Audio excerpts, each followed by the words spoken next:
will certainly miss her when she is not around Tropicana Field. Well, heck, nobody's going to be around Tropicana Field this year, but it's the one and only Tricia Whitaker. Hello, my friend. How are you? Well, hello, Jay. I'm good. How are you? Thank you. I'm fantastic. Thank you for accommodating us today. International Women's Day tomorrow. You know how important it is to me to be able to highlight and to celebrate the females that we have in our industry and outside the industry.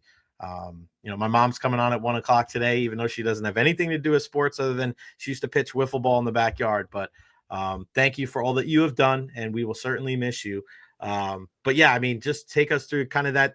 It's kind of the next step of life, right? I mean, you had such a great time here in the Tampa Bay area, but now it seems like this is kind of the next step in your career.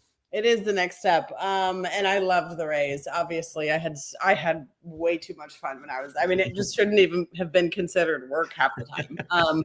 We did so many cool shows, so many cool all access shows, got to know the players at a really deep level. But it was just time to move on for me. And I have a lot of priorities in life right now that I could not put at the forefront of my life when I was doing a 162 game schedule. I mean, I didn't do 162 games all the time, but I did usually around like 120, 110, It's a lot. Sometimes more, and plus an Apple TV schedule of 25. Plus I teach at Indiana University in the off season. So it just got to the point where I was like, I love my job, but there was obviously a lot of uncertainty surrounding the Rays going into this offseason. There's still a lot of uncertainty around it. And I just felt like this was the right time to kind of take a different step in life and to do Apple every single Friday. When I was with the Valley, there were some conversations about how often I would be gone when I first took this Apple job, and that wasn't always the most pleasant thing. And so it just is easier for me to be able to do it every Friday and to have more flexibility to do other things too. But loved the Rays, loved the team. Kevin Cash, the players were amazing. And it also opens you up for more opportunities to sing the national anthem because of the beautiful voice of yours that you have. But yes, I mean, and you mentioned those all access stories, and that's one thing that I think people are going to miss the most because you have such an abundance of knowledge and you were so great to everybody that you dealt with, but also the way that you were able to relate to. I just remember the stories with Brandon, Lau and his wife and all that they dealt with. And obviously we dealt with something here in my house very similar to that. But just all those types of conversations, Tricia, like what was that like? Because I used to see little girls going up to you all the time. The story with, what was her name? Chloe with Brett Phillips. Oh my gosh. Like, I know. As much as, you're a big sports fan, big Indiana fan, everybody loves what you've done as a professional, but as a human being, to be able to impact so many people's lives. I mean, what does that mean to you when you come across and cross paths with the Chloe and you see people? And I've seen signs at Tropicana Field of like, we're here to see Tricia Whitaker. Like, I know, knowing that the person that you are, like, that doesn't fall on deaf ears. That means something to you. It means a lot. Oh my gosh, it means everything. The Chloe story is still my favorite story of my entire career. Like, I mean, and I've covered the NFL, the NBA, college basketball, college football, racing. The Chloe story will always be my favorite moment, my favorite day in sports in general, because that story transcended the game. And it was just so encouraging to everybody. Like, it was just a serendipitous thing too. I'm not a big believer in coincidence, and just everything that went into that moment was just incredible. And you mentioned the all access shows. Those are the things that make your heart beat as a reporter, as a team reporter, right? I love the game of baseball, but my passion was never talking about like ERA. It was never talking about like a guy's curveball. It was never talking about the velo that a guy's throwing his fastball with today. It was never talking about, that type of stuff. The stuff that I really enjoyed doing was the stuff like the Brandon Lau, Madison Lau story, was sitting down with Randy Arozarena and talking about how he defected from Cuba, sitting down with Yandy Diaz and getting his story. Those are the things that I love to do. And Jay, I'll be honest, with regional sports networks right now, the scene is not great, right? And budgets are being affected. And there was a lot less creative liberties, creative control. A lot of the ideas that I had were shot down constantly on a regular basis. And it frustrated me to the point where I was like, you know what? I know that there is an appetite out there for creative stories. And it's frustrating when you can't tell those stories because of one thing or another, or because you should stick to baseball. And so that was definitely a frustrating thing for me, right? Not being able to tell some of the stories that I wanted to tell. The stories we did tell were wonderful. But there were so many more stories that I wish I could have told. And the scene for regional sports networks right now is really, really frustrating for reporters specifically, because that was my joy. You saw those shows. You know me. You saw how much not just I lit up, but how much it affected and impacted people, right? It did. We cheer for people. We don't cheer necessarily. I mean, yeah, of course it's fun to go to the ballpark and watch Tyler Glass now, throw the baseball, right? But the majority of the time you cheer for people.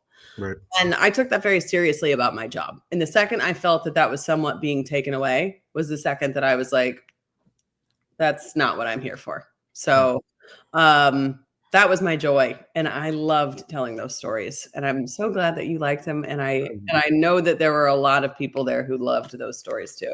Yeah, I love them, and you left an indelible impact on our community. I've told you that before when the announcement came out. I was at iHeart for 10 years before they let me go in November, and as much as I miss the people and I miss kind of the routine, and I love being on the air, yeah, I'd like to be able to do my thing. I like being able to do shows like this. I like to be able to go to the Rowdies and like to be, and not worried about well, the ratings say this. Well, this is the Jay Recher podcast, and I'm going to do what I want to do because I want to grow the game. I want to grow my podcast. I want to highlight things that don't get highlighted. I want to have high school baseball coaches on. I want to talk about stories that maybe isn't topic A on the radio. So I'm right here with you on that. I wanted to ask you just kind of, you put it out on social. This isn't a private thing, but hanging out with Lauren Shahadi and Meredith Marakovitz, two of the just incredible talents in the entire industry. Lauren does such a great job with MLB Network, and Meredith, with my family living in New York and diehard Yankee fans, she has been doing such an incredible job over the years. And there's the one thing I like about baseball is that I always say it's the heartbeat of America.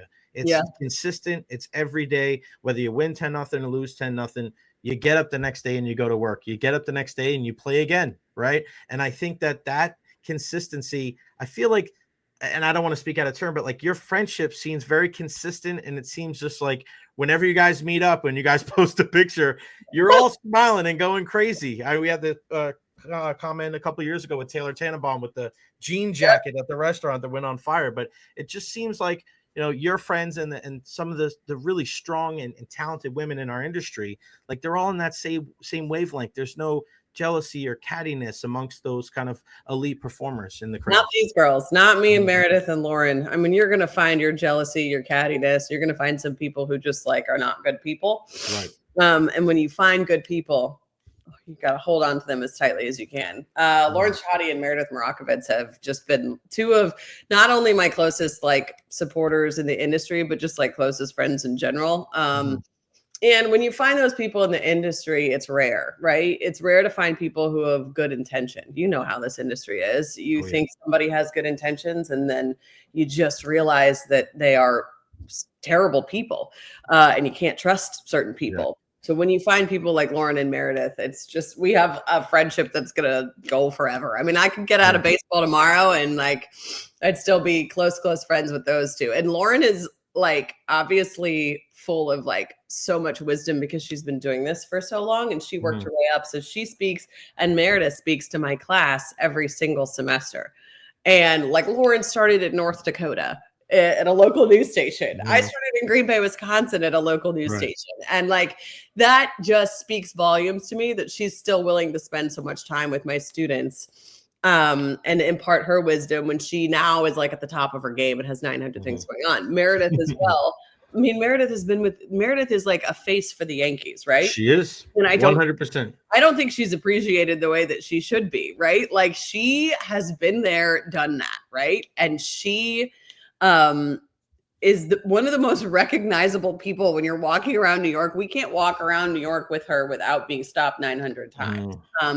She's so good at what she does. She's seen a lot. And working in that market's not easy. Working for the Yankees is not easy. She's got some thick skin, man. She She's really got thick does. skin. She gets her shit done, and she Mhm. does it well. And it's just like so impressive. And Lauren's the same way. I love watching her during the NCAA tournament too. And MLB Central on MLB Network's the best show I think, Right. on MLB Network and in sports in general. It's just so good. So both of those women are just like salt of the earth humans. And when you find those people, those are your people. Yeah, it's kind of funny. Like you look at, I really like Inside the NBA with Ernie Johnson and those guys, and then you look at MLB Central. It's kind of crazy. Like when you look at certain shows around sports, the personality driven ones, when they're having fun and enjoying and celebrating the game Yeah. instead of talking smack about the players, or right, like it's Yep. not just, like personality driven in the fact where it's like me. It's like it's having fun, it's celebrating, it's laughing. We go to sports as an escape from reality. You can have trouble at work or at home, but if you want to go watch a game, like you're not trying to deal with all the BS, and that's what I Yeah. love. Real quick before we end with the baseball question, I want to ask you about Indiana football. You took so much pride, and my buddy Ian Beckles, Indiana grad, he was so happy. He actually went up to the game against Michigan. What was that like to be able to see your team do their thing? Because I know that's such a badge of honor for you. Oh, hell yeah, it is. Let me tell you something, Jay. When I was a student, I covered up the football team when they were 1-11. That was like one of my first, no, right? That was one of my first assignments as a student was to cover the IU football team, and they went 1-11. So to see this happen, like IU football has always been like a joke. Let's be honest. Like they just like, there have been random seasons where they were okay, but otherwise it was just like they were terrible. Right. And to see what they did this year, it was just like people were like crying because you're like, oh my God, we have something to cheer for.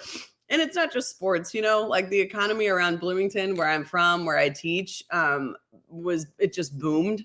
And it just brought people together. And it was just, it was the best. And I just hope that, their head coach, Kurt Signetti, can follow up next year. I think next year is the most important year, in my opinion. It's like, okay, last year wasn't a fluke. You don't win 11 games and it be a fluke. You don't, right? Like they were very good, but you want to see them do that again next year. So, oh my gosh, I could go on forever. I mean, give me one player and one MLB team that you're most excited to see this year. Ooh, that's a really good question. I mean, this is so, I totally get how like this is probably everybody's answer. But I'm really excited for Juan Soto and the Mets. Like I'm just really excited. And then watching Siri with them too. Obviously, I love Jose Siri. Right. So I'm excited to see what that team can do with him on it. I think I'm a sucker also for the Padres just because they have so many good pieces. And I want to see them do well. That's a really passionate fan base. It's one of my favorite stadiums. So those would be my two picks, I think. Obviously, I'm always intrigued to see what the Yankees will do and stuff, but those would be my two picks for sure. Yeah, I think when you look at a guy like Junior Caminero too, right? I mean, hell yeah. It's amazing. And just real quick, what did you see from him last year that made it so impressive that like, wow, this guy is not just like a flash in the pan. This isn't just a name. Like this is like a dude he could be on his way to being one of the best players in the game. 100%. And he has that drive, at least from what I saw, right? I'm not, a coach. I'm not in there every single day. But from what I saw, not only does he have the drive, but like he's a good teammate, like at least from from looking, surface level. He's supportive. He plays the game with passion. And gosh, he can hit that. I mean, the power he has, right? And I think I remember talking to Chad Mottola about it, and he was just like, yeah, he was like, I had never seen in Toronto one year, he was taking BP. It was like a month after his MLB debut or a few weeks or whatever. And he hit one like to the top level at Rogers Center. And the fans and everybody who were there, they gave him like a standing ovation. And Chad Mottola was like, I've never seen that before. Like it was just like the way he hits the baseball is so impressive. And I love his passion for the game. He's a very emotional player. You've seen, when he won in the Dominican during Winter League this offseason. And then last year when he met Manny Machado on the field, and I interviewed him before the game. And I'm like, hey, you're going to be on the field with like your childhood idol. tears just start streaming down his face. And he's just like, I just can't believe this. He was like, if you would have told 10-year-old me this, I would have been like, that's insane. And then he exchanged jerseys with Machado after the game. And I love the respect he has for the game and for those that came before him and the passion that he still has now. It's great. And everybody is, and this is what Sean's saying, I'm having Tricia withdrawals already. She is the best. Sean. David Terry, when Tricia sat down, I had dinner with G-Man. Yes. Oh my gosh, that was so fun. That was great. So fun. G-Man made me laugh throughout that entire interview. That was one of my favorite All Access shows we ever did. One of my other favorite ones was Go-Karts with Jose Siri. And we also played Papa Shot. Yeah. I beat him. Yeah, of course you did. He was so mad. He made us do it again. And he told me that I had cheated. And I was like, Siri, I did not cheat. Look at the scoreboard. Everybody else saw I beat you. He goes, no, you cheated. We have to do it again. So we did it again for the episode. The only thing he beat me on was putt, but I beat him in go-karts and Papa Shot, and he won't admit it to this day. Well, we know, you being the Indiana grad, I mean, you had a leg up on him. Sorry, Siri. Okay. No lies told here. Tricia, thank you so much for your time today. Again, you will be missed in a huge way. I can't thank you enough for your friendship, and you're just such an incredible colleague and such a great for the two little girls that live in this house with me. They look up to you, and those kind of things mean the world. My favorite quote is Jackie Robinson. It's not about what your life, it's how your life impacts others. And you're just you're an impact player. You're an impactful person. You could see it with the people. I'll never forget Willie Adames, first time the Rays played the Brewers, and him coming over to you, and you couldn't wipe the smile off that guy's face. And it was just, I always feel like that's so indicative of what a person's character is like, is how other people like talk about them and treat them. And you watch that from a distance, and it may not have anything to do with me, right? But I look at it and go, this is the perception I have of this person.